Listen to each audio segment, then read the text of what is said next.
First step. Cut into the plastic sheet 1 inch from the end of the cut cable. The crimping tool has a razor blade that will do the trick with practice.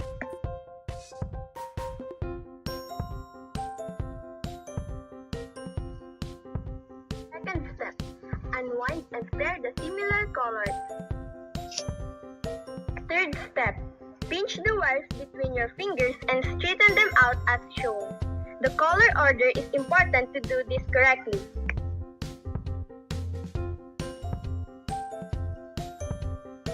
Fourth step. Use wire cutter to make a straight cut across the wires 1/2 inch from the cut sleeve to the end of the wires. Fifth step. Push the wires into the connector.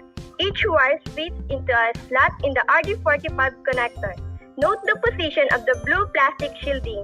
Also note how the wires go all the way to the end. Sixth step. Take view from the top. Make sure the wires are all the way in. There should be no short wires.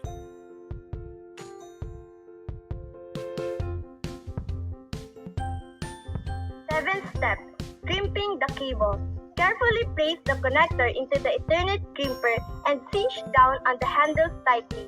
The copper splicing tabs on the connector will pierce into each of the 8 wires.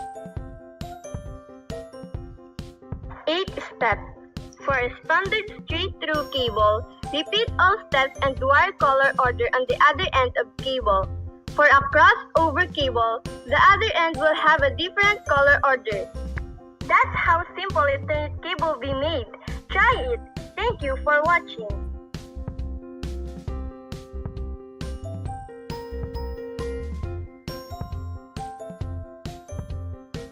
That's how simple Ethernet cable be made. Try it. Thank you for watching.